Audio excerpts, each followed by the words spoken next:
famous explorer once said that the extraordinary is in what we do, not who we are.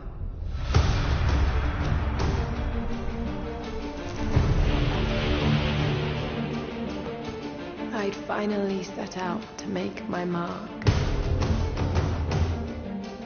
To find adventure.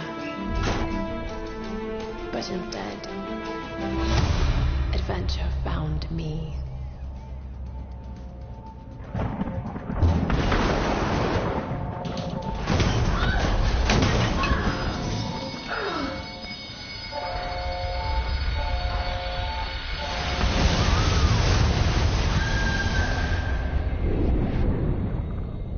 In our darkest moments, when life flashes before us, we find something that keeps us going.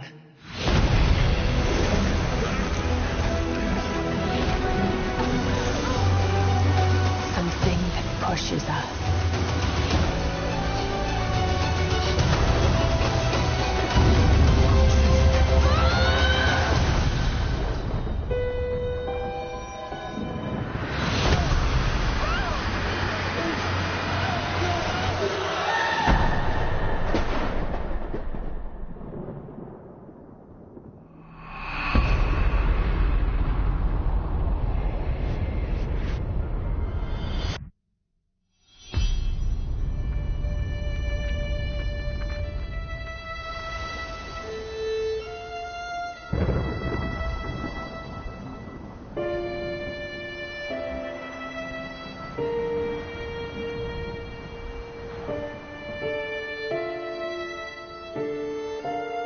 When all seemed lost,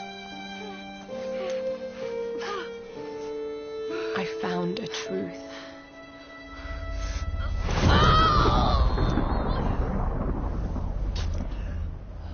And I knew what I must become.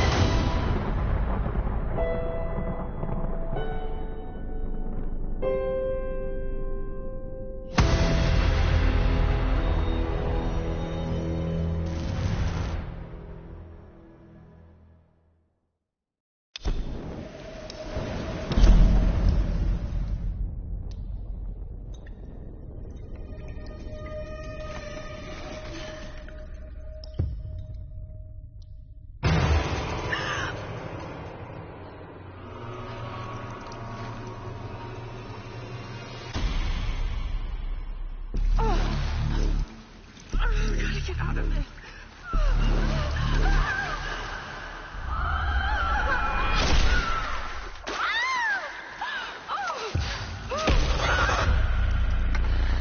What is this place? Oh God, Steph. Need to find a way out.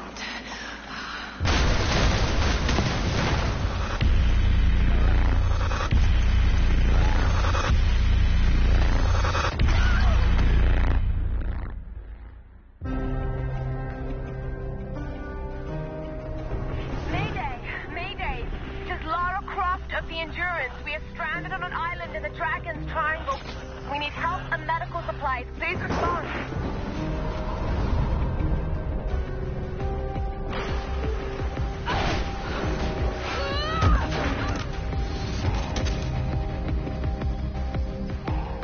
Sorry. Lara! Ross, please come and get me. Easy. We're regrouping at my location.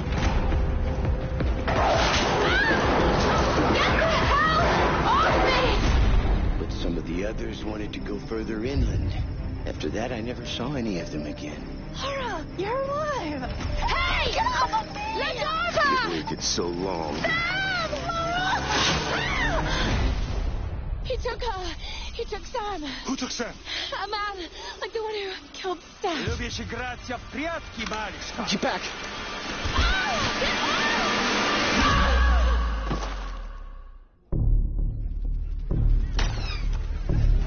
No one escapes. Finish it!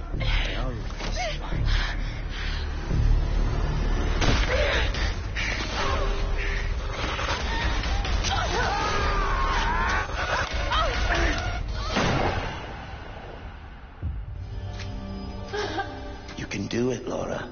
After all, you're a Croft. I don't think I'm that kind of Croft. Sure you are. You just don't know it yet.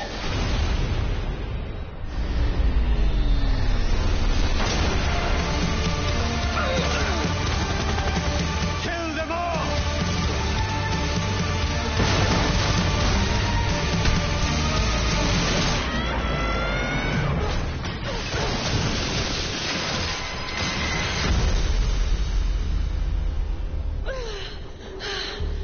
I hate tombs.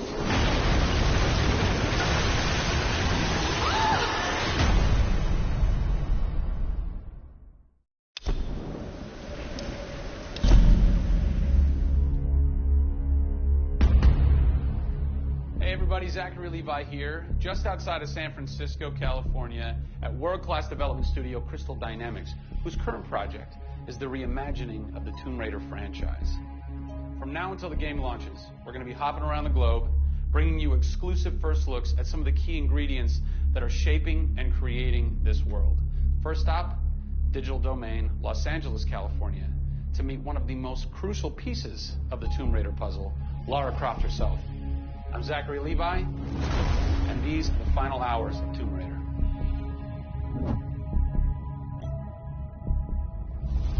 Digital Domain. This is where they do a lot of mocap for big Hollywood films and video games like Tomb Raider. And today, we are going to meet the new Lara Croft, who is around here somewhere. Teaser! And this is where the magic happens. I think that might be the new Lara Croft. That's the new Lara Croft.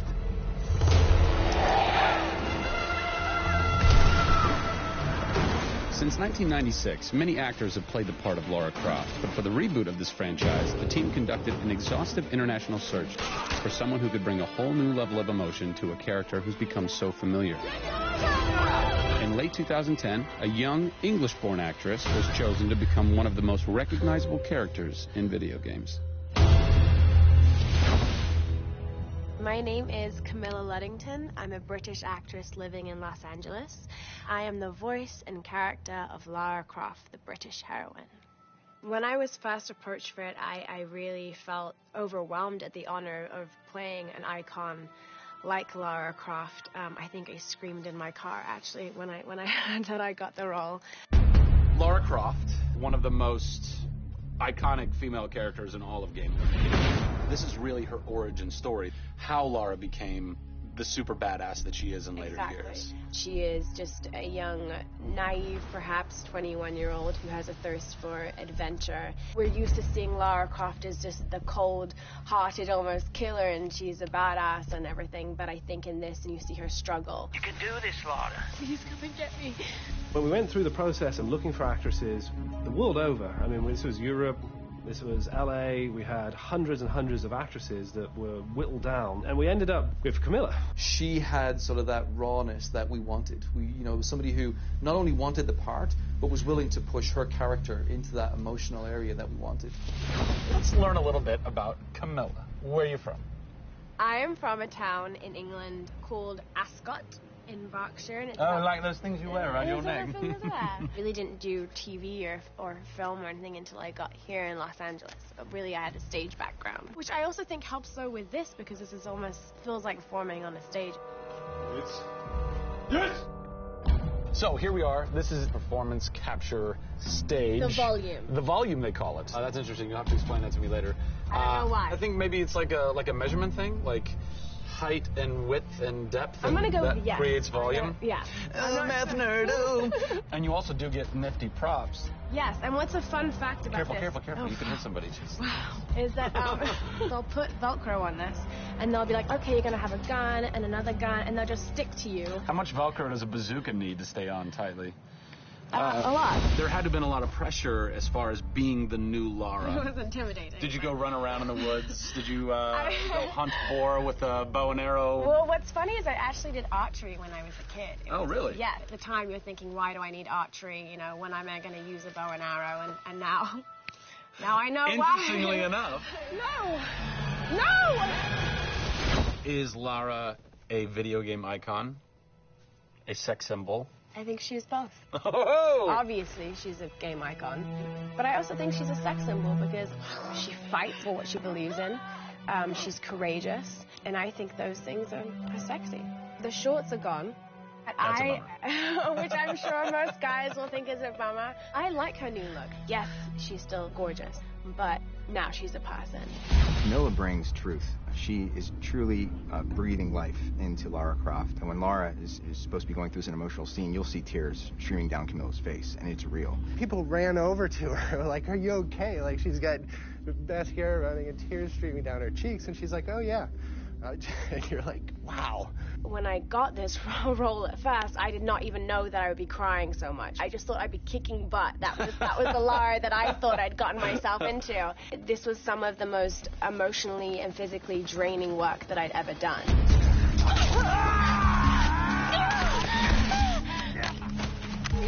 This is the very first time I get to see this.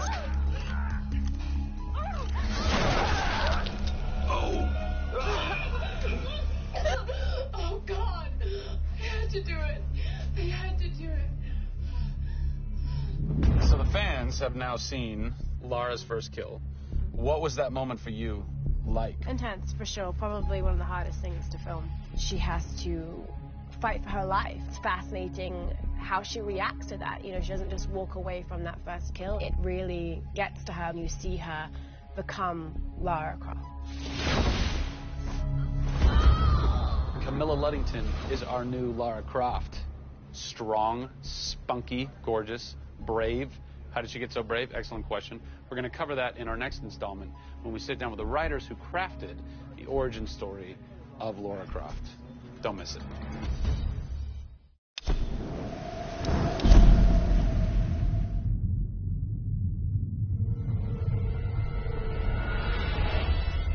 Hey everybody, Zachary Levi here in downtown San Diego at Comic-Con, more specifically at Nerd HQ, which is the epicenter of all things Tomb Raider.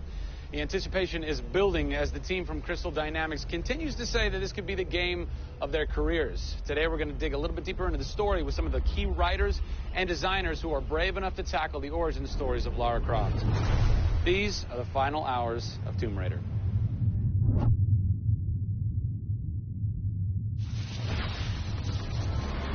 We're in downtown San Diego. We're at Nerd HQ. Fans, the public, will get to play the game for the first time ever. Are you nervous? This is the most nervous time of the entire game. This is huge for us. This is the first time we're giving anybody the opportunity to put their hands on the game. It's not finished yet. It's hard to send it out into the world like that. It's a little young. It's a little fresh. When you put it in the public's hands, you're getting a very raw, unfiltered, like, hey, this is what we love and this is what we don't. You'll start to read about it now. You'll start to see it online. You'll start to get people's perspectives. We're making sure that we make it the best thing that we can for the fans, and these are the fans. Why make an origin story? You could just kind of continue with the Lara Croft Tomb Raider saga, but you didn't. Why? We didn't start with the idea of doing an origin story, actually. We started with the idea of doing something fresh. There haven't been very many games that have the opportunity to go back and tell a true origin story. There is very few games like this. In the history of the Tomb Raider franchise, there has not been a female lead writer until now, Brianna Pratchett. For me, I didn't think of it like we needed a female writer to do that. Brianna just nailed it. Brianna Pratchett. Yep. Does it take a woman to know a woman? It probably helps, but I don't kind of think about it as much as everyone else does. I tend to think of myself as being a writer first. There is some of me in her, absolutely. She's very bookish, she's very in her head. I went to public school, I actually learned archery. Camilla did as well, I heard. We bring up our ladies properly. And I genuinely studied Egyptology. I wanted to be an Egyptologist. No way.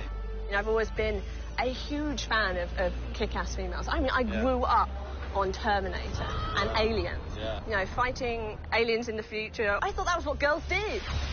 It's great to be here at Comic-Con. This is my first time. People are really responding to this kind of new Lara. The fans have been great. They've been very supportive. I want to kind of live up to their expectations. I grew up going to fantasy and science fiction conventions. Now here I am looking at a Tomb Raider poster on the side of a building for a Tomb Raider game I have written. Can't quite process that, but it's very cool. Lara's actions affect her character and her emotional state, and so the first kill for us was a big thing.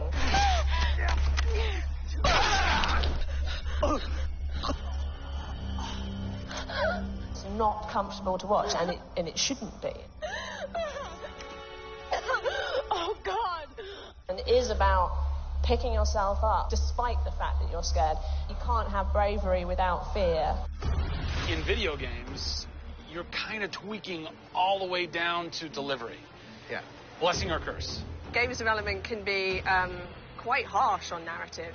You can lose levels or characters. You have to be amazingly flexible. When is the script finally finished? You get insight when you see it through your audience's eyes. Yeah. So once the story gets to a point where we can start sharing with people, where we can start putting it on the screen, then we start to understand, are people getting from it what we want them to get from it? The feedback is that it's really fulfilling our primary goals of delivering a story that introduces people to a Lara Croft, but also just takes them on an amazing adventure.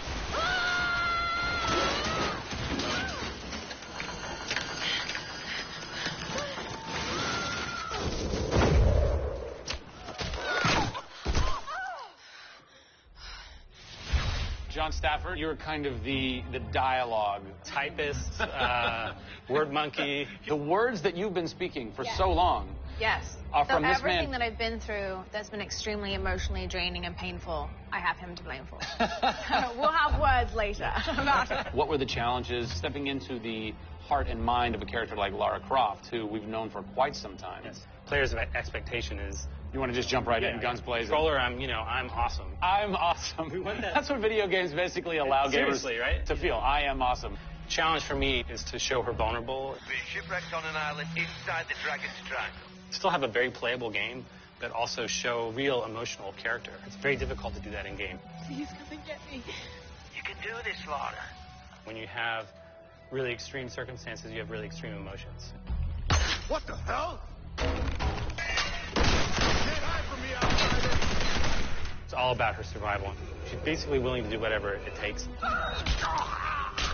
There's people trying to kill you. Things are really extreme. Listen, I'm gonna get you out of there. I promise. I promise. I didn't want any lines to sound gamey. There was a good collaboration of making sure that really that didn't happen. That's very difficult writing. How do you write a line that isn't just like, I should go there? Yeah. I mean, that's... I bet there's something hidden in that crate. I want you to love this game in a way that really feels like the first time you played it, but do it in a way that people have never seen before.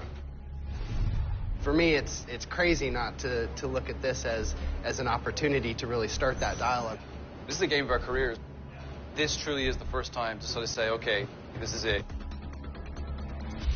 Well, now that we know a bit more about what it takes to reimagine an icon from the ground up, we're headed east to go behind the sounds of Lara's journey. A journey that is heightened and shaped by cinematic score and sound design. I hope to see you on the next episode when we talk to who's behind what we're hearing in Tomb Raider.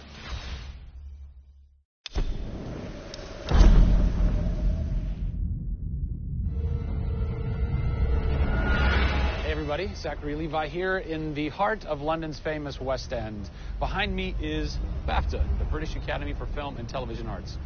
Why are we here? Excellent question. For starters, Tomb Raider, the series, has garnered a lot of love and accolade from BAFTA over the years. Some of the key players on Crystal's dev team are BAFTA LA members. And to top it all off, legendary video game composer Jason Graves is a BAFTA winner. We're going to catch up with him in just a bit, but first, a little trip to Raleigh, North Carolina, where we go behind the scenes at Jason's recording studio. These are the final hours of Tomb Raider.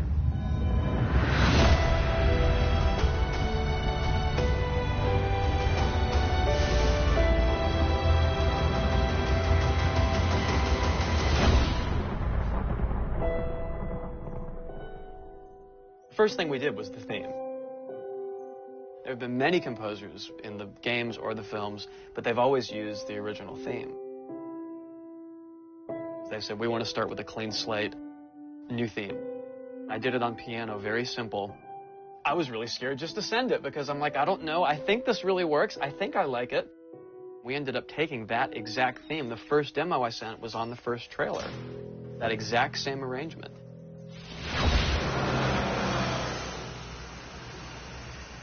So, Jason, currently you're working on this reimagining of Tomb Raider. When you're taking on a new project, what are the things that attract you to that project? The heritage of a particular game, I think, obviously. And don't even get me started on Tomb Raider. I literally almost drove off the road. I was on the phone with the audio director. Like, oh, stoplight! And I had to pull over a little bit to not hit the car behind me. What I loved about Tomb Raider, what really drew me to the project was they had no pre-existing conditions. Because they wanted to get out of what it used to be. They wanted something new. They wanted something fresh. Jason's done hundreds of games at this point. He was an easy choice for us to go with on paper because he has such great experience. I listened through a lot of different material from a lot of different composers. I was really taken by how well he did the intimate stuff. The textures and the real, intimate and vulnerable bits that we needed to highlight in the game were a great match for us. What is square one for you when you start wrapping your head around and going, this is where I feel like this world is going to exist? Main theme. Call me old-fashioned. Then it was a matter of finding out what kind of percussion would work. And always going back to the melody and the theme, because that's kind of the heart of the game. The most signature thing that we need to get right is Lara's theme. One of our big goals was that it can be used in any emotional context. What does it sound like? High action.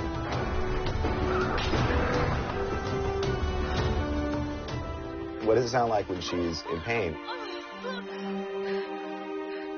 For music, the gameplay and the concept art, especially with the scavengers and kind of the shanty town, corrugated metal, how everything's kind of this amalgam of different stuff that they found on the island. Like, that's what I want the music to sound like. The bad guys are playing the music now. Alex said something like, it'd be really cool to have something, chains on a metal board, or like you're banging a metal fence. 2 weeks later, Jason calls me up and he's like, so this guy who's like this sculptor who lives right around the corner from me, I was talking to him about the idea of creating an instrument. And I'm like, that sounds completely insane. We have to do that. Tackling the score to one of the most iconic franchises in the world brought a unique challenge. How best to capture the emotional timbre of the characters and island in music? People, I give you the instrument.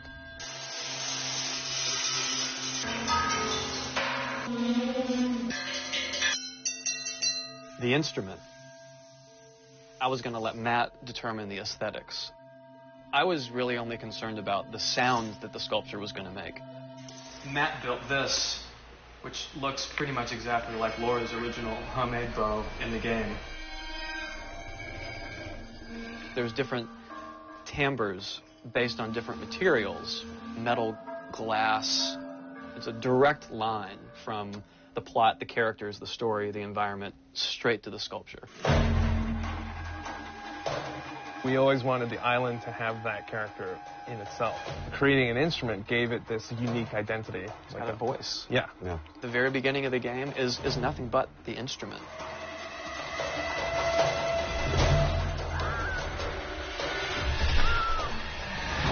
Who do you look at in video games or in film that you go, what they've done has shaped who I am and what I do for a living?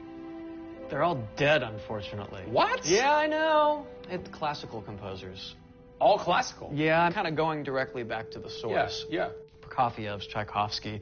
Even for some of the scary stuff, you've got Penderecki, who's a Polish composer. Actually, he's still alive. It kind of goes back to ballets or opera, which is kind of the precursor to film and video games. They were telling a story. Yeah. That's what I love about that music. It tells a story. Even if you don't know the plot, you can listen to it. And film music's the same way.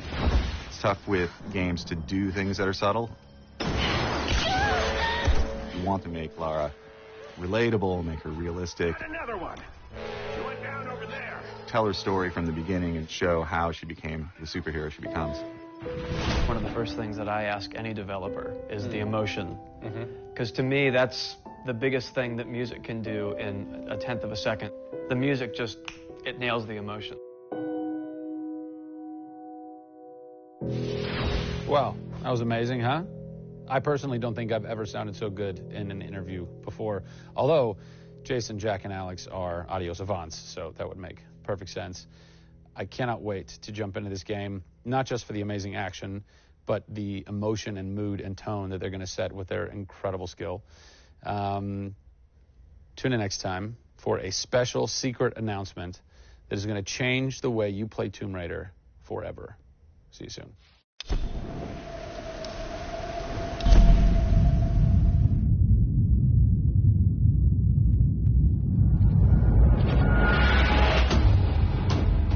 Hey everybody, Zachary Levi here. Over the last few months, we've brought you exclusive behind-the-scenes looks at the final hours of development of Tomb Raider. You've seen Camilla recording her last few lines, Rihanna musing her last few words, and Jason completing the last few notes of the score. As those key pieces lock into place, it's time to reveal one of the last portions of the game, and a team that's been shrouded in secrecy for 2 years. We're here in the beautiful and freezing Montreal, Canada, to bring you the final hours of Tomb Raider Multiplayer Edition. These are the final hours of Tomb Raider. Welcome to yet another world-class studio in the Square Enix portfolio, Eidos Montreal, home of the multi-award-winning game Deus Ex. Locked away in one of the far corners of the studio is a team of experienced, passionate professionals who have been specially brought together to create the first ever multiplayer component to the Tomb Raider universe. Let's meet the team behind the vision, direction, and decisions, and hopefully get a chance to play a few rounds. Here we are at Eidos Montreal. Before we get into why we're here, Carl, you now have an amazing stash, my friend. What is the impetus behind this? As a studio, we've been participating in Movember. A good friend of mine, JJ Owens, works for Movember in LA. And we set up the gaming challenge, and we brought studios from all around the world together. I think so far we've raised somewhere in the region of $140,000, $150,000. Well done. Been a big success, although my wife doesn't necessarily always approve. She hates it? Oh, my wife wakes up in the No. morning. She says that she hates it. She secretly loves it. What were some of the factors that led to a multiplayer facet to this new Tomb Raider? When we started developing sort of our vision for reimagining Tomb Raider, on paper, it was all about single player. And as we started to build that world out, we had the island, we had the Solari and the scavengers. We started to realize that we had this canvas. Great warring factions, great landscapes. Yeah, we had all these really awesome places where it was all about traversal and single player. When we started looking at that, we thought, wow, well, what about multiplayer? Part of the genesis of that was Lara Croft and the Guardian of Light that kind of cracked open a door to lead you guys into the multiplayer into here at Eidos Montreal. Guardian of Light was a downloadable, a smaller scale project, and that allowed us to sort of take the risks that we wouldn't necessarily take on a full-blown project. Guardian of Light was our Pixar short. It's the idea that whilst you're building your big project, you're always thinking about that next thing, but also allowed us to be able to start understanding co-oping and networking. It was a game that actually brought Tomb Raider fans together for one of the very first times. You hear them in their ear, and they were having fun. And as a result of that, that led to us thinking about multiplayer. Hopefully our single-player experience we're delivering is a very sort of single-player, solitary, immersive type of experience. But at the same time, we believed tomb raiding together with friends would be fun. Tomb raiding, I think that's the first time I've ever heard that term. I like that. It's fun. You know, axe climbing and zip lining and the traversal that we get in there and the traps. For me, it was very sad to have that catch-22 of it would be great to do this in multiplayer, but we just can't split our resources like that. And that's how Eidos Montreal came about. We had staffed up our team to develop a single player. Everybody was gelling together really well, and it wasn't something that we wanted to just bolt on. We always said if we were going to do it, we're going to do it right. If you could have a fan play the multiplayer for the first time, what do you want them saying? For me, they're kind of different moods. It's not like I do one or the other. It's kind of like sometimes I turn down the lights and just play that single-player experience. And other times I want to just jump in and have fun and start killing fools. Joe Curry, producer of multiplayer on Tomb Raider. It's the first time Tomb Raider has ever incorporated multiplayer, and you're in charge of that. Yeah. What's running through your mind when you get that call? Well, first off, exciting. right? I mean, we're all huge fans of Tomb Raider on the team. I mean, we grew up with Lara Croft. But when we spoke to Crystal, like, we want to do multiplayer, and we're thinking, how do you do that? It's always been Lara's story. You've been in charge of creating the first ever Lara Croft Tomb Raider. No pressure. Multiplayer? No pressure, Zach. Thank you. What are some of the main pillars that you brought over from the single player to the multiplayer to make those two worlds cohesive? The element that really stuck out was survival. The group surviving together. Right. But then traversal, the ability to go up and down and kind of everywhere in a level. The weapons, you know, the characters. What did you guys have to tweak in order to create an engaging multiplayer experience that wouldn't necessarily work with the pieces that were in play with the single-player experience? One example is the bow. Especially in the reboot, it's so iconic that we had to make it work for multiplayer. You have a certain forgiveness when you play single player. Multiplayer, players expect snappiness. I shoot you, I expect you to go down, or you can just do what I do, which is take out the biggest gun and just run for them and shoot them out. The environment itself can be a threat. The Solari, you know, the guys that are on the island have had a chance to prepare traps. We've got things like an ammo box that looks like an ammo box, but it's really an explosive device. I need ammo, and it looks just like the regular ammo box, and then you're gonzo. We have a lightning rod. You'll get a lightning strike on the rod, and then you'll eliminate your enemy. First and foremost, we want to be humble.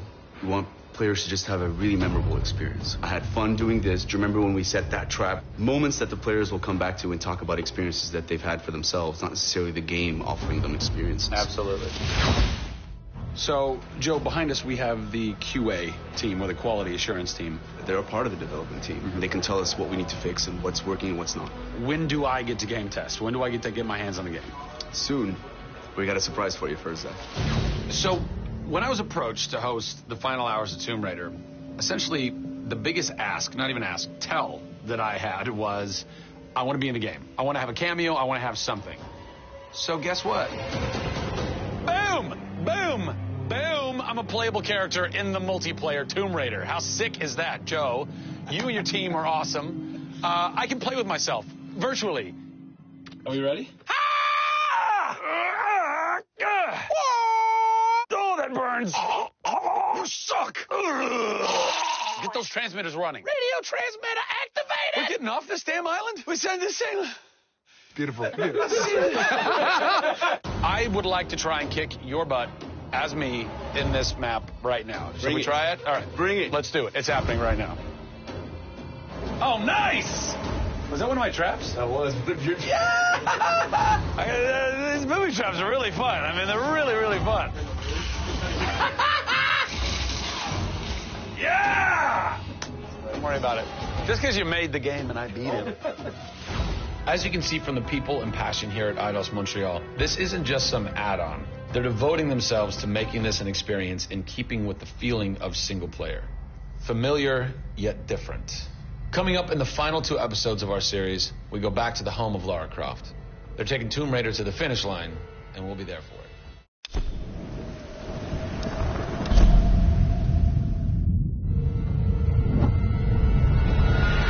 Hey everybody, Zachary Levi here, again for the final time, back full circle in Redwood City. Behind me, inside, critics and fans alike are getting some hands-on experience, an hour's worth of gameplay of pre-release code. Simultaneously, the studio dev team is hard at work crunching, optimizing, and polishing all the last little bits of code for what we will all come to know and love as the new Tomb Raider. It's a culmination of everything, and the clock is ticking.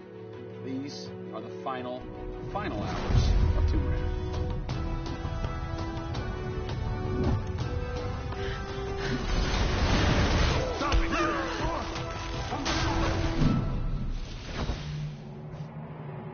Tonight we have a large audience coming in. We decided that rather than going to one of our partners and just doing a live stream, we decided you come to us. Yeah. We have a big area in the studio, and let's open it up. Have you ever done anything like this before? No, we've never done it, because right now we've got black curtains up around a specific area of the studio, which is our next big thing. Mm-hmm. Only a select few people have been allowed to come in, right. And everybody's heavily NDA'd, and now we're going to bring 80 plus people into the studio. Well, it's exciting, to bring those type of people into the studio. They're the fans. They're the people who love it. And we want people to be a part of our experience. on one half of the studio, all that is going on like crazy. But basically, in half the studio, you guys are just pounding, working out every last glitch, every last bug, making sure that it's all just perfect, done and perfect. Exactly. For your certs on Friday. Yeah. What happens when a game fails, sir? Then things start getting like, sweaty around here. You're dicing with death right there. Well, you might be missing a release date. That's how big a day this Friday is. Yeah, it's huge. If we submit and they come back and say, hey, there's maybe 35 things that we'd like to change, then as a studio, we'll change them. We'll improve them. Or there's small things that they say, hey, this experience might be better if you just fix this little thing. Then, of course, the team are literally sitting there waiting for that to happen. And there has been games I've worked on where we've submitted, and within 24 hours, it would get kicked back, and they'd say, hey, you guys are crazy, you shouldn't have submitted it. So, there are 80 people in the office right now. You're 4.5 days away from delivering this thing, and they're strewn about. What are they all doing? So we have guys working out a very prioritized hit list, right? So we say, okay, this is the most egregious thing that we've noticed lately. We'd like for you to focus in on it. What are you guys debugging here? Looking at some menu transitions. Oh yeah, we want to make sure everything feels snappy all the time. Menu transitions. If I had a nickel for every time. One of the toughest things with Lara as a character is her hair. You try to simulate hair in a video game, and it's not always exactly the way it would be in real life. But that's something that's, I think the fans really point that out, and they want Lara to look as good and as believable as possible. So even in the home stretches, we're trying to sweeten it and make you believe it. So I spend a ton of time playing the game. So while everybody else is busting their butts trying to make it work, you're having fun. That's basically what you're saying. There's about 80 people that are all still busily working in this last week before the game goes to cert. Absolutely. One of those groups is called the what group? The OMS group. And what does OMS stand for? OMS is an acronym for Oh My Shit. And what does that mean exactly? When you're into the high-octane moment, the only response that we were challenging the team that it could come back with was, I would exclaim, oh my shit, that's awesome, right? Like, I couldn't even cuss properly. It could have been the OMHG, the oh my holy god team. Yeah. But oh my shit, oh my shit, it resonated. So many companies focus on the explosions, and we love explosions. I mean, there's plenty of them in the game. But it's also about sometimes that implosion moment, that time where you actually feel like you're part of that. We have an early example in the scavenger den, very early in the game, where the camera is about 6 inches from the back of her head as she's in this claustrophobic moment as the ceiling gets lower and lower and the water gets higher and higher and the torch, you're worried, is it going to go out? And as you suck in for that moment, if it's resonating with people, as we've seen it resonate here, you actually watch people who are claustrophobic kind of lean back in their chair a little and kind of react, and that's exactly what an OMS team is about.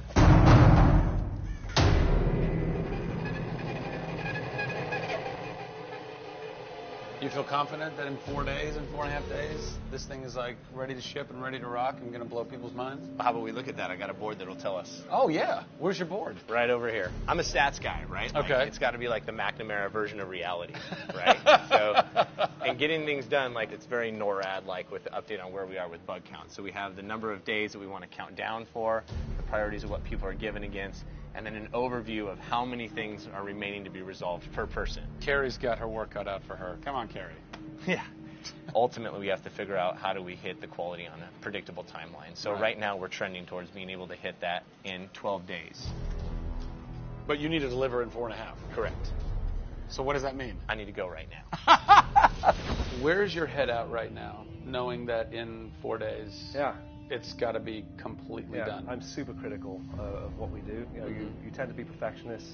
I'm absolutely that way. It's more like, this is leaving now. You're done working on it because time's up. And you're like, but there could be one more thing I could do. It's a weird feeling because it's been part of our lives for a very long time. How long have you been on it? Definitely 4 years. Yeah, like 4 years. Yeah, 4 years. That's insane. I know. I was young. Yeah, fresh face. I was young then. Yes, no bags, no grey hair. Yeah, it's been a roller coaster ride, and during that time, we've been around the world. We've gone to shows, we've shown press, we've given hands-on, we've had community events. We've been in San Diego with you at Nerd Machine. We've seen people excited to see this and play this game, and it's been awesome. It's not just about Lara's arc; it's about the arc of people who've come in to the roles. You know, we've had people come in as animators and move up to the highest levels in their profession along these 4 years. So people have grown in these roles. Families have expanded, kids have been born, but we're coming to a point now where we're, you know, probably 70, 80 plus days away from launch, and this phase has come to an end. You know, it's been awesome. With less than a week to go before console certification, the last few bugs to squash, and a general lack of sleep all around, this production is definitely going to go down to the wire. Will they make it? Join us next time.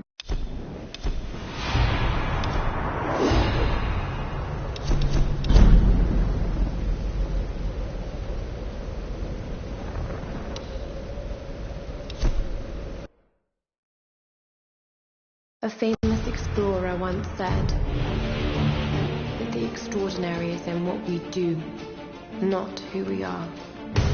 I'd finally set out to make my mark, to find adventure, but instead, adventure found me.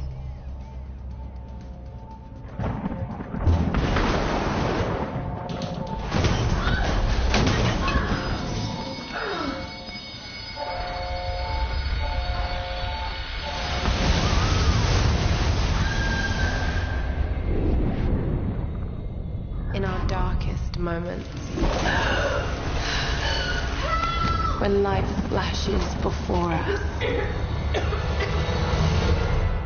we find something that keeps us going.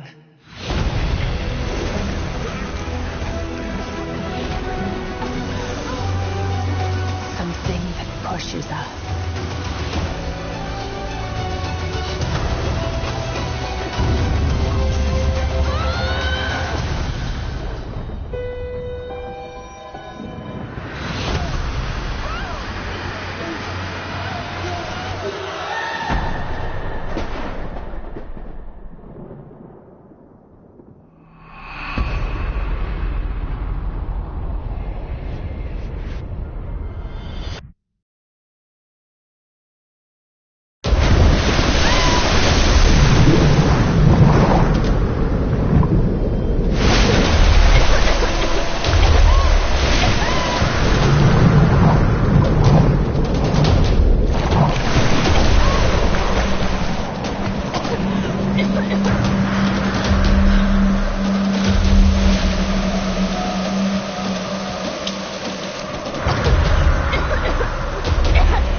Oh,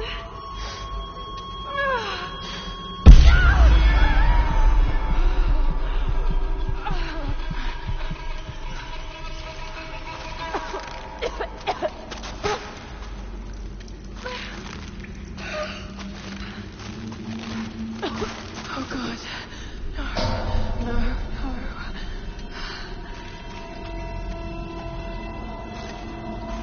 What is this place?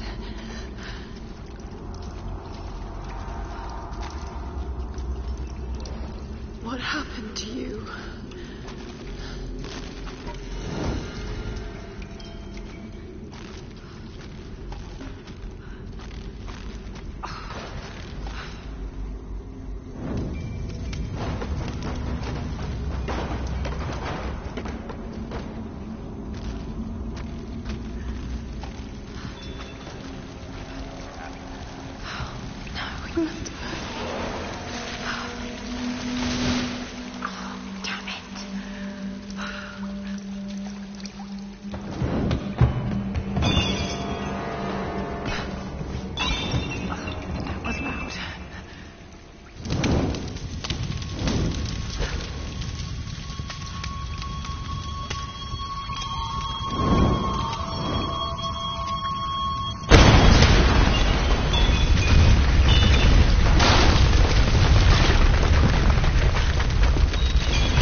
Thank God.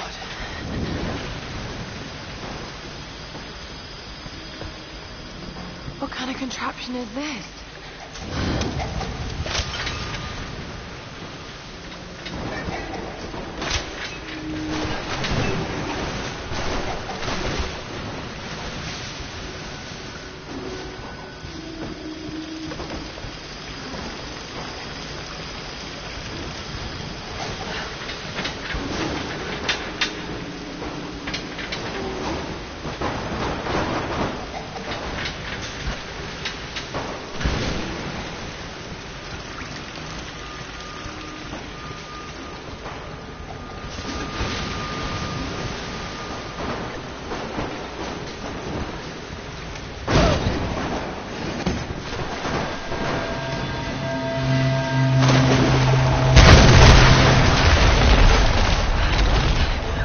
Get out of here.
lifeboat. Where are they? They must have gone inland.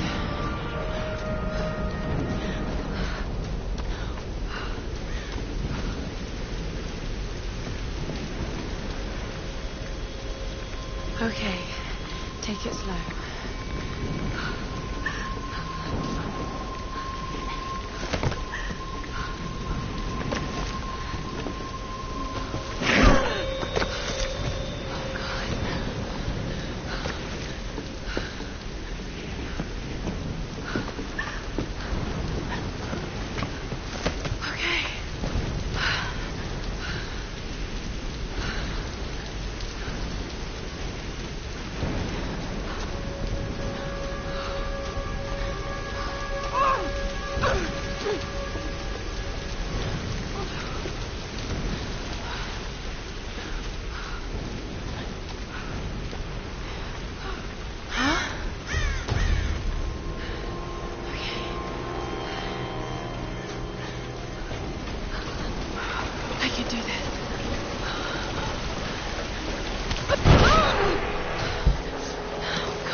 Sam's pack.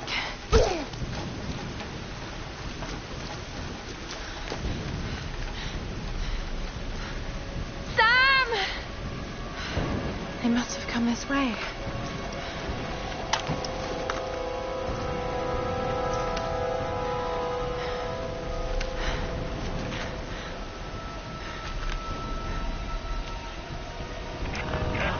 Sam? Roth? Can anyone hear me? I've got to find them. Okay.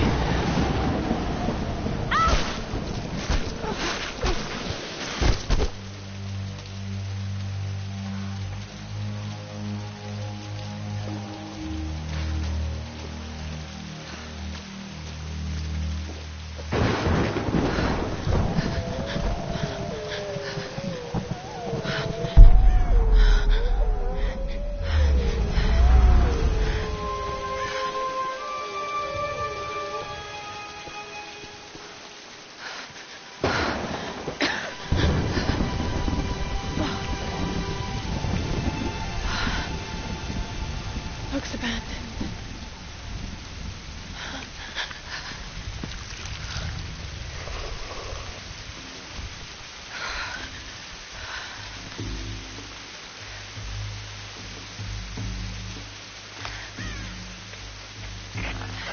Is anyone listening? Please respond.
Here's the soon-to-be world-famous archaeologist, Lara Croft, in her native habitat.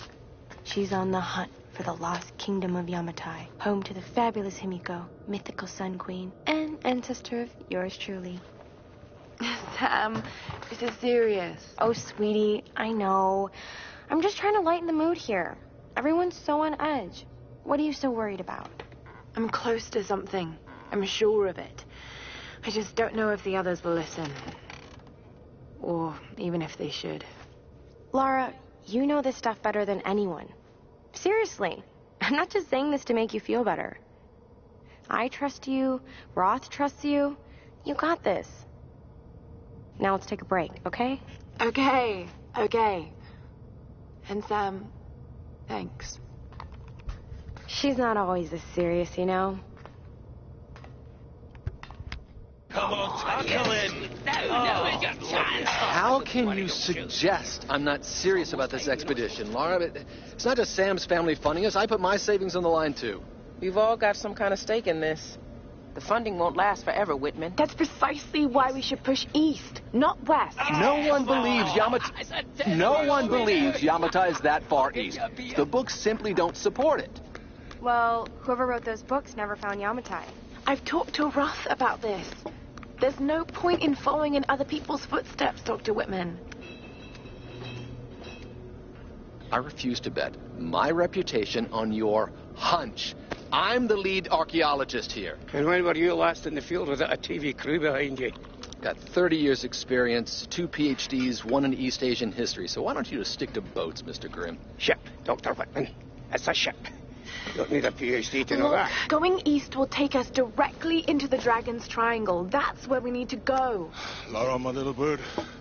I'd follow you almost anywhere, but that place has a bad energy. Bad storms, more like. Makes the Bermuda Triangle look like Disney World. Sign me up. The stories about Queen Himiko say she could summon storms. Myths are usually based on some version of the truth. What if Yamatai was somewhere in the triangle itself? Look, this is the satellite imagery from inside the Dragon's Triangle. That doesn't look good. If it's wet, I can sail on it. Oh, don't tell me you're seriously... Reyes is right. We don't have the funds to piss about. It's now or never. Lara's offering fresh ideas and a plan. I'm the captain here. It's my decision. We're going into the Dragon's Triangle. Why am I even here?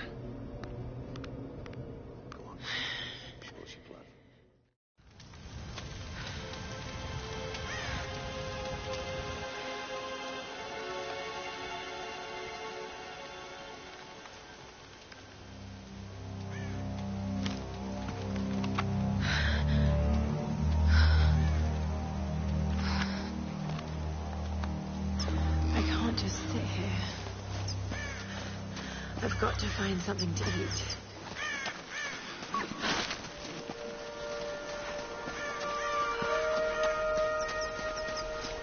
Oh, God. What's going on here? Wait. I can use that bow.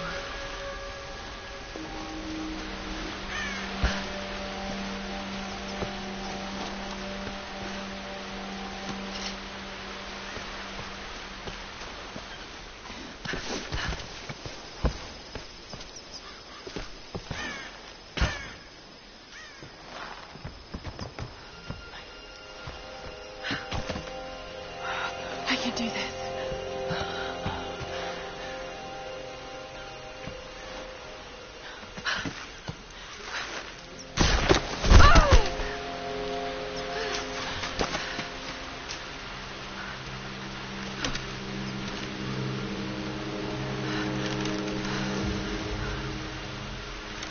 Let's see if this thing still works. Just remember Roth's training. You can have the best form and technique in the world, but it won't mean a thing if you can't focus. The key to using any weapon is focus. So hungry. I need to find something to eat.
yourself some fancy gadget to tell you where you are. If you can learn to read the land and the stars, you'll always be able to find your way home.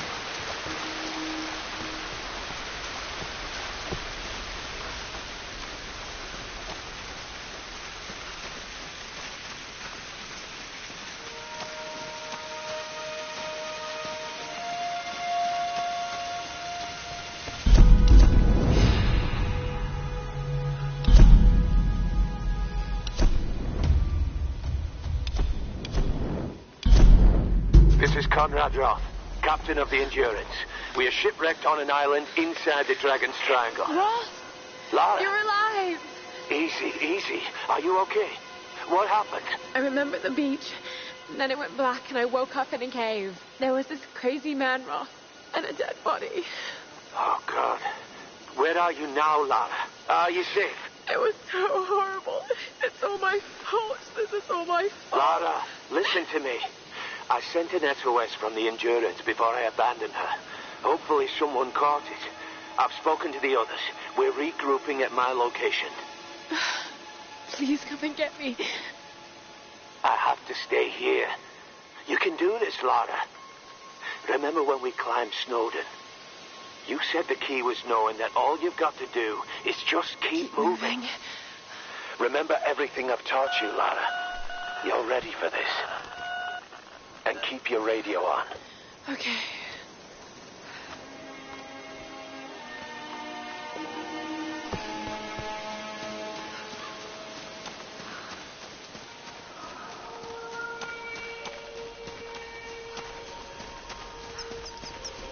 Music. Hello? Hello? Is someone there?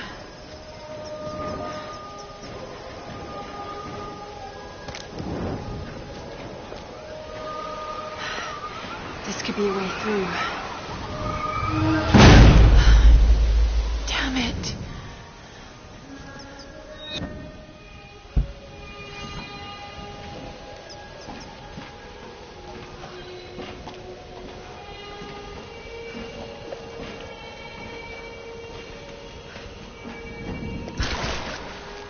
What are these markings?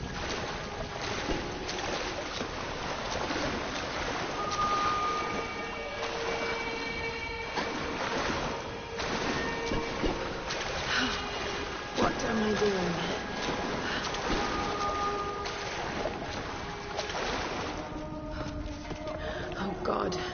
This is insane.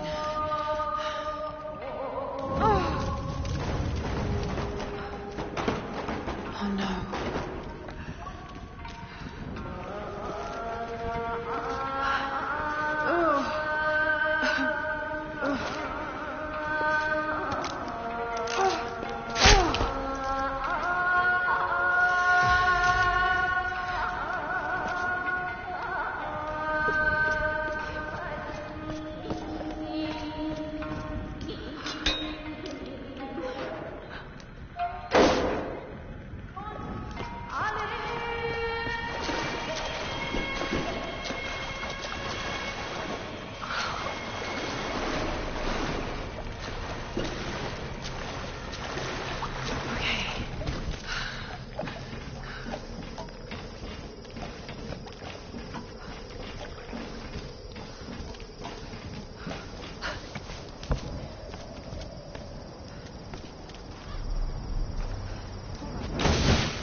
A bit of a climb.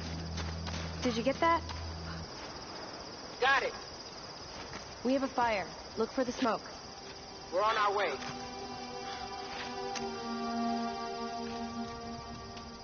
Lara, you made it. Sam. Thank goodness. Surprise. It's okay. He's one of us. Sorry if I startled you. This place would make anyone a little jumpy. We just spoke to your crew. They're on their way. Look, he bandaged my foot. Oh, it was the least I could do. My manners. I'm sorry, I'm Matthias. A teacher by trade.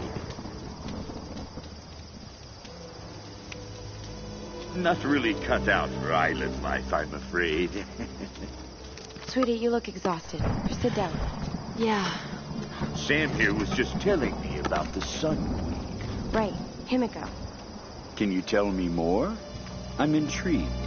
Well, believe it or not, a couple thousand years ago, Queen Himiko pretty much ran things in Japan. She loves telling this story. Himiko was beautiful, enigmatic, but also ruthless and powerful. Legend says she had shamanistic powers. And this is where she loses. Well, there's always some truth to miss. She commanded an army of samurai warriors, her magnificent storm guard. They rode the very winds into battle, laying waste to all who opposed them. They say the sun rose at Himiko's command, and she ruled everything its rays touched, from the mountains to the sea and beyond. But what happened to her?